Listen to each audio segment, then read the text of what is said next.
Boa tarde, gente. Boa tarde para quem chegou agora. Ok, os demais eu já falei boa tarde hoje. E nós vamos corrigir a atividade suplementar, capítulo 7, está na página 11. Nós já corrigimos o livro do capítulo 7, né, as atividades de gramática.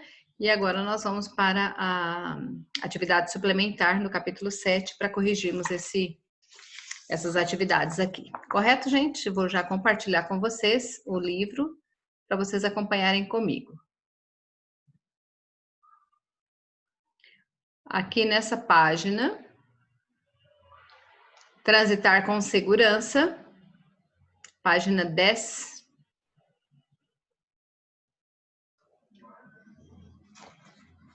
Eu acredito que todos vocês já devem estar com o livro em mãos.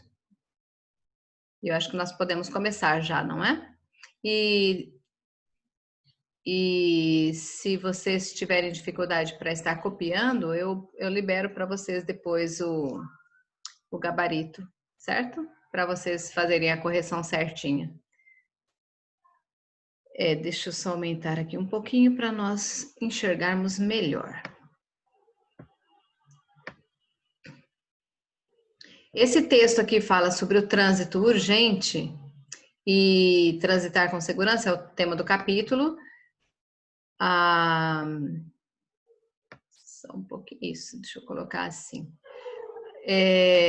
Vocês com certeza já devem ter feito o que eu pedi como aula programada da semana, acho que foi semana retrasada, esse conteúdo aqui, esse capítulo 7, e hoje nós vamos corrigir. Então, eu acredito que vocês já tenham lido, e nesse texto está falando sobre o tráfego, principalmente na cidade de São Paulo, aqui, e aqui ele coloca que esse texto foi de 2000 e...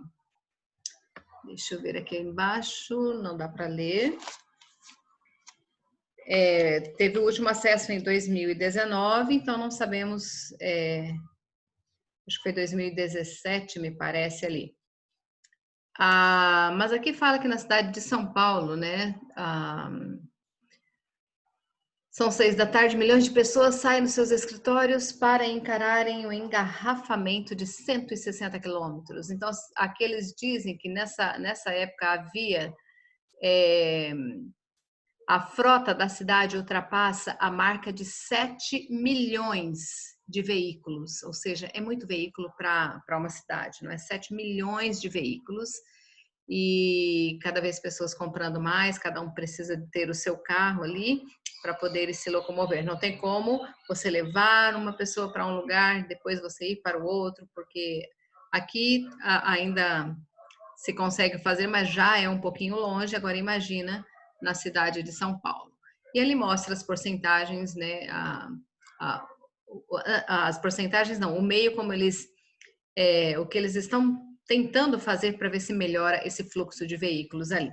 E ali, aqui, aliviando o fluxo, a inteligência artificial nos semáforos, não é? Então, se não tem um carro, essa inteligência artificial, ele já faz com que não haja tanto veículos juntos ali. Não sei exatamente como funciona, tá, gente? Mas, né, podemos pesquisar depois. Agora vamos então aqui para o exercício 1.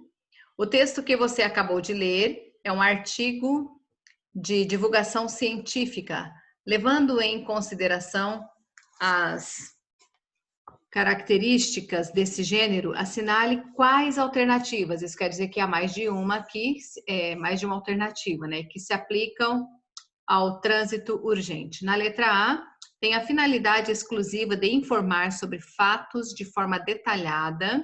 Na letra B, apresenta os resultados de uma pesquisa sobre um tema científico. Letra C, utiliza outras vozes para dar credibilidade ao texto. E a letra D, a linguagem é informal e não segue a norma padrão. Então, se vocês observarem aqui, quais são as respostas corretas? Apresenta os resultados de uma pesquisa sobre um tema científico e utiliza outras vozes para dar credibilidade ao texto, correto? Então, essas duas, a letra B e a letra C, ok?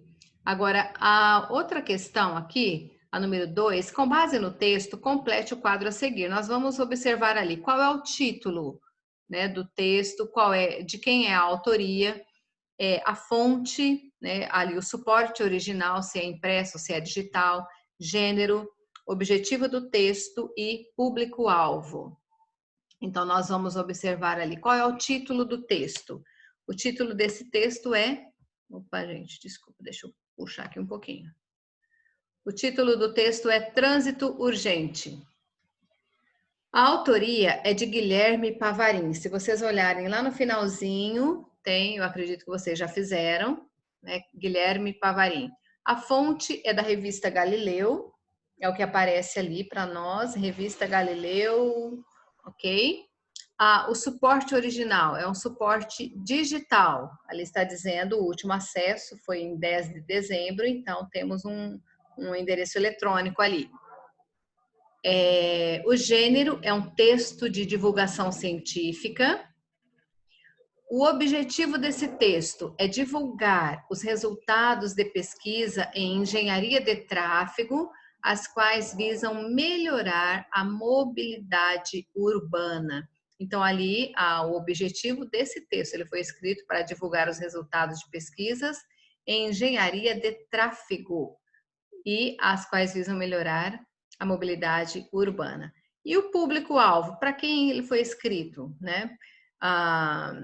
Público em geral, né? O público em geral, especificamente os usuários de transportes em vias urbanas, ok? Para todas as pessoas que se interessam, que precisam, né, de estar utilizando essas vias públicas, as ruas da cidade ali, as ruas de São Paulo, no caso ali a cidade da qual está se comentando, correto? Não sei se vocês estão copiando, se não der tempo eu passo para vocês aí depois o gabarito, ok?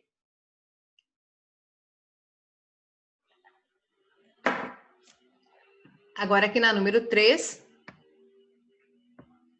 deixa eu ver se eu consigo subir aqui um pouquinho, não vai mais que isso.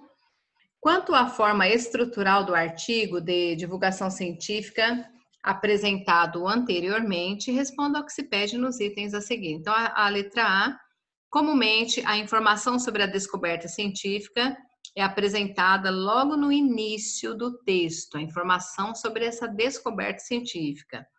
Transcreva a parte do texto onde há essa informação. Nós vamos copiar essa parte do texto. Então, ela está ali deixa eu subir aqui um pouquinho mais. Aqui nós temos essa parte que nós temos que copiar do texto. Presos em centenas de quilômetros de lentidão, pesquisadores apresentam soluções para melhorar a mobilidade e a qualidade da população. Então, ali é a parte do texto que nós temos que copiar para responder a essa pergunta, certo? Presos em centenas de quilômetros de lentidão, pesquisadores apresentam soluções para melhorar a mobilidade e a qualidade de vida urbana. Certo, gente? É o início ali, ó. Se vocês olharem, ela está aqui. Deixa eu ver se eu consigo mostrar para vocês. É essa parte aqui que vocês precisam copiar. Presos em centenas de quilômetros de lentidão. Ok? Essa parte do texto aqui. Agora, vamos ali para aquela última pergunta desse pontinho da número 3. Que nome se dá a essa parte do texto? Que nome que nós damos a essa parte do texto quando eles trazem algum texto? Tem o título e aqui nós temos essa outra parte explicando um pouco do texto. Então, ele é chamado de subtítulo. Olha aqui. Essa parte do artigo é chamada de subtítulo, ok? Nós temos o título, que é trânsito urgente, nós temos o subtítulo, que é essa parte aqui, que nós copiamos na letra A, e ali está perguntando como é chamado de subtítulo, correto? Vamos agora para a outra página, a letra B. Deixa eu passar aqui.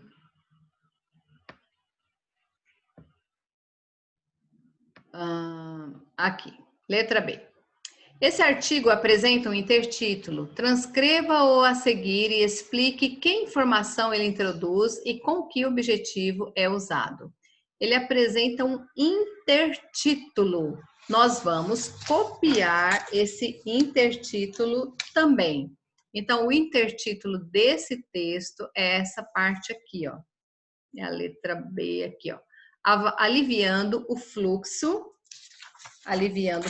inteligência artificial nos semáforos. Então, se vocês observarem ali, ela introduz a menção a uma das alternativas que os pesquisadores encontraram para solucionar o problema dos congestionamentos nas grandes cidades, né? Semáforos inteligentes que têm por objetivo aliviar o fluxo de veículos.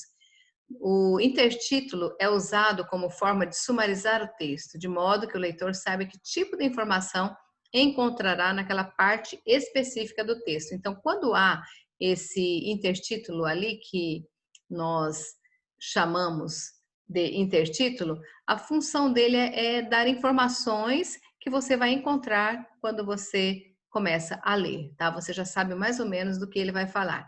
E olhem ali, ele está nessa outra parte aqui do... Deixa eu voltar aqui a página. Aqui eu tenho o título, aqui eu tenho o subtítulo e aqui eu tenho o intertítulo, ok? Aliviando o fluxo, inteligência artificial nos semáforos. Esse daqui é um intertítulo, porque dentro do texto aparece mais um título ali, correto?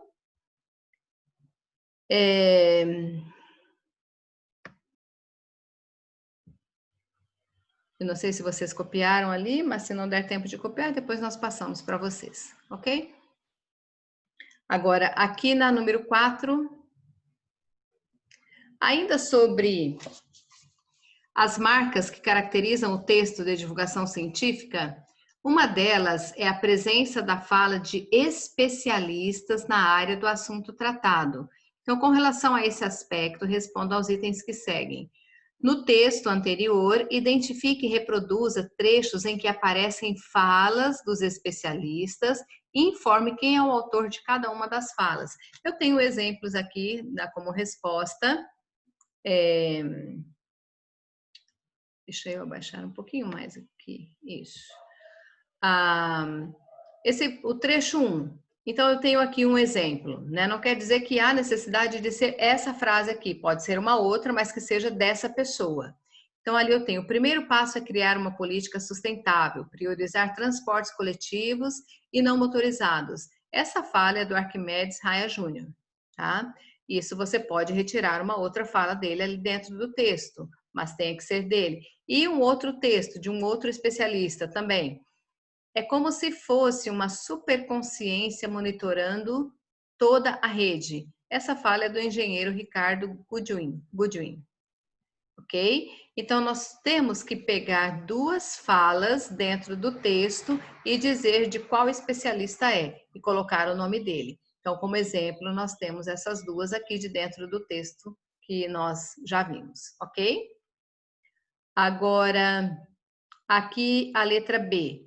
Explique com qual finalidade essas falas foram utilizadas. Com que finalidade você entrevista uma pessoa que é especialista no assunto, aquele que você está escrevendo sobre esse assunto que você está escrevendo, aí você vai e acaba entrevistando essas pessoas. Então, o texto ele tem mais credibilidade, dá a entender que o texto seja real, né? Com certeza um texto real que dá para você confiar, para acreditar que naquilo que você viu ali, ok? Então, eu vou colocar aqui para vocês essas falas são utilizadas como forma de aprofundar o assunto sobre o qual o texto trata e dar mais credibilidade ao conteúdo apresentado, já que são proferidas por especialistas da área. Correto? Então, eu espero vocês terminarem de copiar essa parte ali.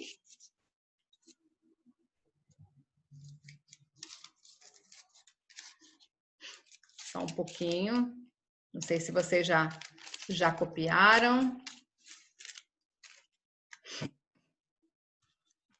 Eu espero um minutinho só.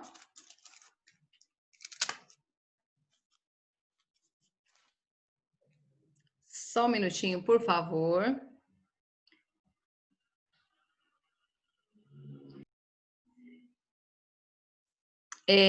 Vamos retomar ali novamente.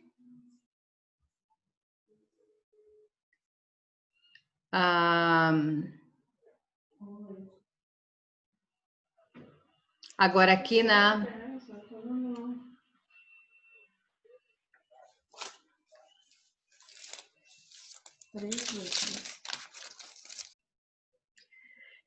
continuando lá. Perdão, gente, mais uma vez eu vou voltar aqui a compartilhar novamente o livro. Vamos ali agora a... Liga para ele, passa isso aqui para ele. Eu não consigo fazer isso. Vamos ali na próxima questão, a número 5. Identifique e transcreva os apostos. Os apostos presentes no texto e informe a função que eles exercem no contexto em que foram empregados. Então, ali, identificar e transcrever do texto que nós vimos os apostos. Então, ali dentro desse texto nós temos 3.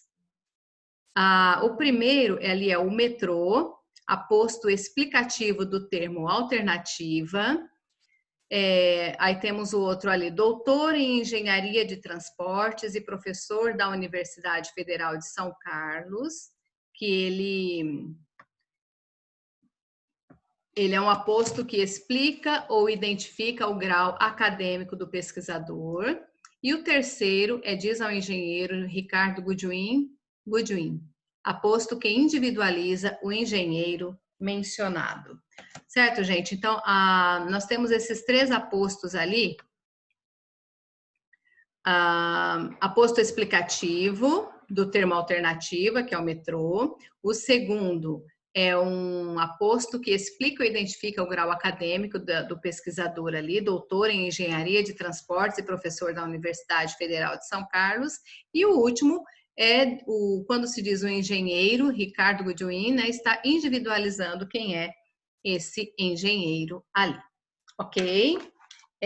Agora, eu não sei se não há necessidade de vocês copiarem agora, porque eu vou passar para vocês depois, eu disponibilizo o gabarito, ok? Vamos agora para a próxima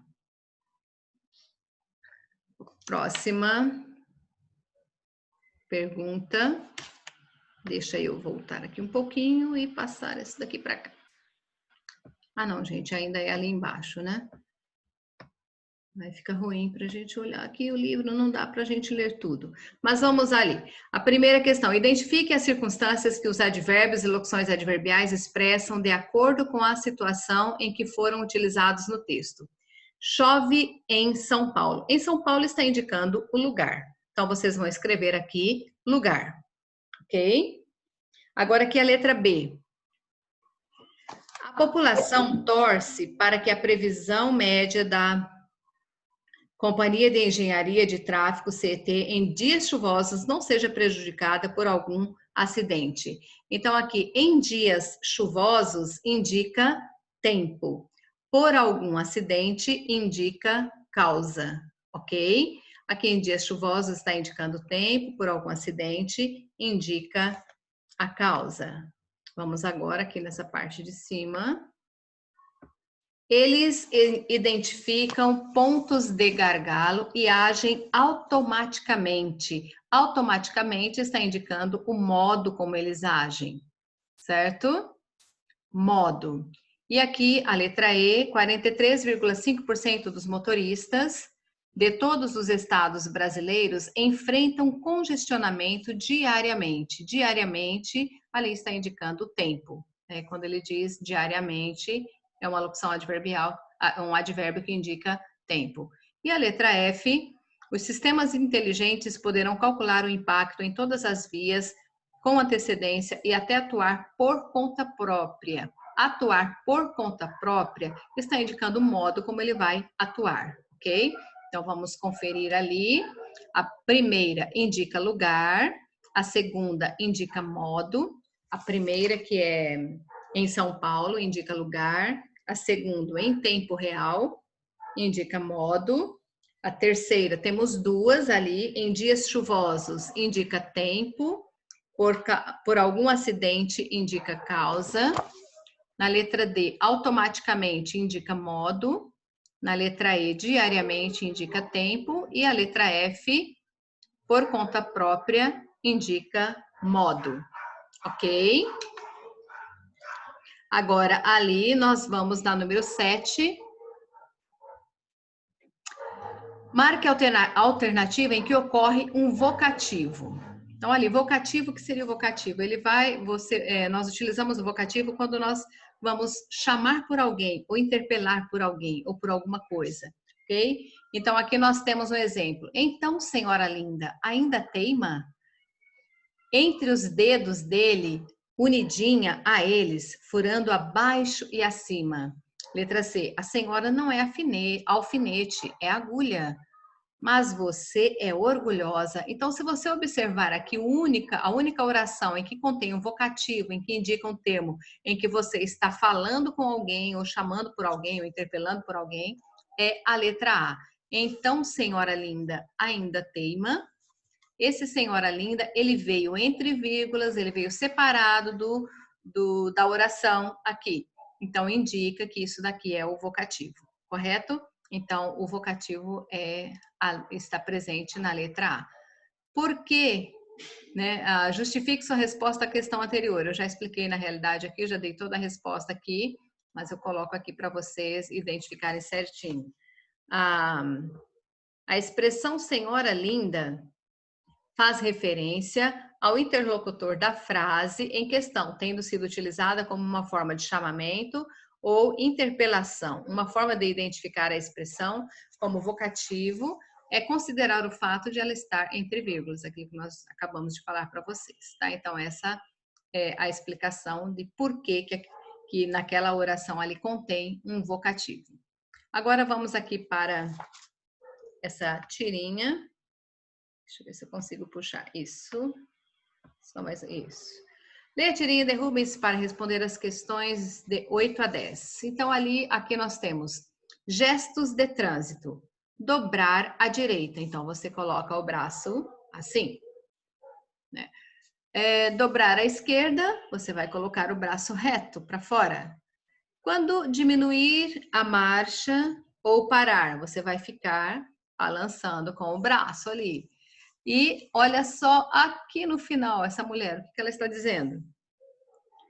Alguém ajude aquele motorista que teve o braço atropelado pela moto. Um humor, assim, estranho, não é, gente?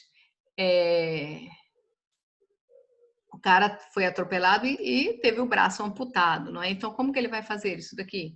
Né? Não tem como ele continua dirigindo, né? Teve um braço apenas amputado, mas ele contém o outro, e para carros automáticos você consegue dirigir tranquilamente, né? Com um braço só. E ela desesperada aqui. Mas ali, vamos lá. Qual é a função sintática das expressões à direita e à esquerda, utilizadas nos dois primeiros quadrinhos, e que circunstâncias elas expressam? A função sintática é de locução adverbial, ok? Então, se vocês observarem ali, elas funcionam como locução adverbial, aqui está como adjunto adverbial. E elas têm o sentido de direção, de lugar, à direita, à esquerda. Estão indicando o lugar para onde você vai mostrar, ok?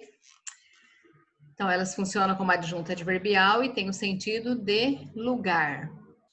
Agora, aqui na 9, se as expressões à direita e à esquerda fossem retiradas, o entendimento do texto seria prejudicado? Sim. Se estivesse ali escrito dobrar, ou seja, dobrar como assim, não é? É, prejudica bastante o entendimento aqui da frase em si, da imagem que temos ali.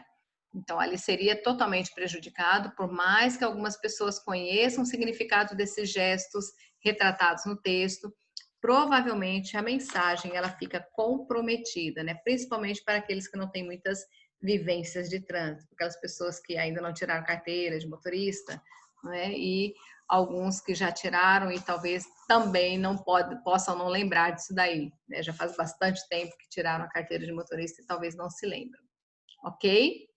Agora, aqui os movimentos que o motorista faz pertencem a um código específico. Qual? Aos códigos de trânsito, ok? Então, esses movimentos para o código de trânsito. Mas, geralmente, as pessoas não colocam o braço para fora, porque nós temos as setas, né, dentro do carro, que você, se você vai virar para a esquerda, você dá a seta. Se você vai virar para a direita, você vai dar a seta para a direita. E se você precisa diminuir a velocidade, você vai acionar o pisca-alerta que tem ali dentro do carro também. Hoje não há necessidade de você ficar, né? A não ser que o carro ele parou de funcionar alguma dessas funções. Correto, gente? Então ali os movimentos pertencem a um código específico. Qual? É o código de trânsito. Então, se vocês aqui, o código de trânsito. Correto? Certo?